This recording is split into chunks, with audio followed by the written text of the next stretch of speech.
Everybody, today's guest is working in corporate America very successfully. Full disclosure, he's also an early graduate of the Potentia STARS program, as well as being a perpetual student, and I would say a bit of a Renaissance man. He's a graduate of University of Houston, having studied topics as broad as art, political science, and business, among others. In addition to working full-time, he's also pursuing a master's degree in information technology. Welcome, Chris Fornesa. Yes, thank you very much. So Chris, can you tell me a little bit about what you're doing now?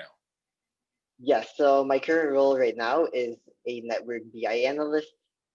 What I've been doing is, working on various dashboards and visualizations, as well as doing, extra work for other parts of the business where I'm needed. Lately, what I've been working on is a lot of mobility services. Now, what made you interested in pursuing this line of work? What made me really interested, back in high school, I wasn't really the best STEM student. Science and math and stuff like that weren't really my strengths, and so I didn't really see myself in any type of role like IT or software engineering or anything related to that. But now that I've had so much educational experience, and I guess being in this line of work for a few months now, I will say that I guess I feel pretty comfortable in my current role in this line of work. And how does that fit with some of the things that you're best at? As you mentioned that there was something that maybe you weren't necessarily going to do years ago, but now it's become an area where you're really, really successful. How does that fit in with some of your strengths? Well, in terms of my strengths, I'm really great with anything that has to do with creativity and innovation, as you mentioned. This line of work fits in pretty well just because it's able to evolve from a mindset of, thinking, okay, oh, I'll never do this line of work because I'm not smart enough or I'm not good enough.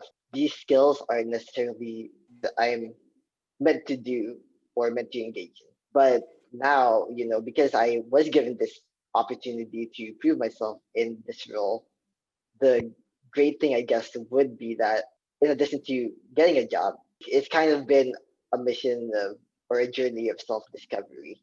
Last year, I had so much self-doubt regarding, just the process of, getting hired on, just the interview process and everything like that. Now it's a year later and I am absolutely thriving. And how about your confidence and your sense of your ability to get things done now? Oh yeah, I definitely have a much better sense of what I'm capable of doing, what I can still improve on, of course, but in addition to what I can do in the future, what I can do right now. So tell me a little bit about maybe something outside of work that you're passionate about. I'm very passionate about ranges from painting to drawing to even graphic design and website design. It's probably, although I know your work is very creative, it's probably a nice change of pace when you get home to be able to work on a painting or something like that, I would imagine. Absolutely. It is a form of self-care for me to be able to, just draw and paint and not really think about work or school. And what would you say drives your passions? What's behind them for you? Expression, definitely. Just the ability to express who I am, what I am, and kind of bear the fruits of my journey in life so far, to be honest. Now, 2020 has been a pretty crazy year for all of us. How has COVID affected you?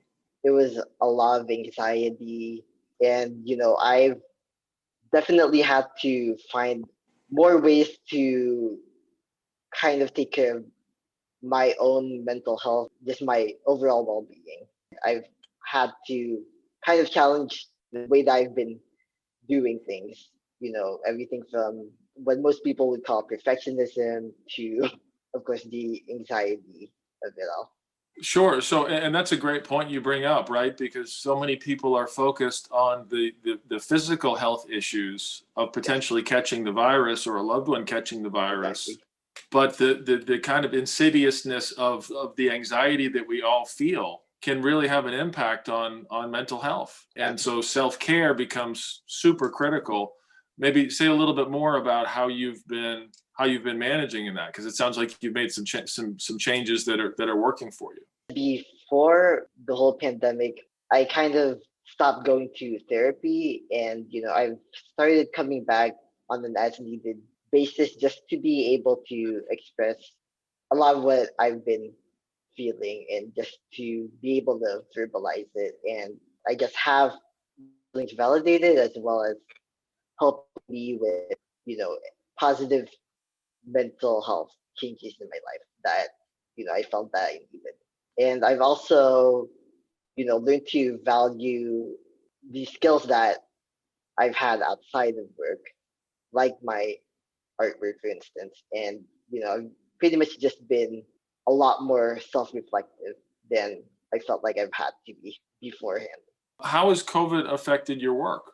All of our work is basically virtual at the moment, and that's probably not going to change until at least later next year for us anyway. It wasn't necessarily the experience I thought that I would be having throughout this year, getting a new job and all of that, but I'm absolutely grateful for the opportunity as well as for being able to do work that I've been able to do online and just being able to thrive in my professional career. Well, and it seems like you've faced a lot of change, like a lot of us have this year, and a lot of unexpected change. There's no playbook for this, and yet you seem to have managed it really well. Is there something that works for you, or a secret, or in terms of just talking about managing the changes at work, or does that go back to the self-care that you were talking about? It absolutely goes back to the self-care, but also, having a strong support system definitely helps, especially, at this point in my career, I have, my mentor and my supervisor who I've been able to get a lot of advice from, who've been able to help me out with resolving a lot of these anxieties that I'm having when it comes to the job itself and as well as with the transformation and with COVID-19, of course. I think this year has encouraged a lot of people to be a little bit more open about some of their struggles. And I know, in my experience, the good managers, the better managers, and the better employers are receptive to that because they know, we're all in this together. And Exactly. people are dealing with a lot, whether it's the job uncertainty or a kid at home or a parent who's ailing or any number of things. It's to your credit that you've felt comfortable to raise those issues, because that's the way that you get support, right? You raise your hand and ask for help sometimes. Is there a message that you would want to share with other autistic people or other neurodiverse folks more broadly Yes. at this point? Yes, absolutely. To other autistic people and the neurodiversity community as a whole, I'd like to encourage anyone who sees themselves as a part of this community to just take care of yourself and to prosper in those important aspects of your life, and not necessarily just for the sake of being productive in society. You're worthy of the same love and acceptance as your full selves without having to hide who you are just because there are people in society who may not necessarily accept you or see you as equals. That's a great message. Thank you. How about for other neurotypicals? People like me. Yes. What would be a message, if anything, that you'd want to share with neurotypicals out there?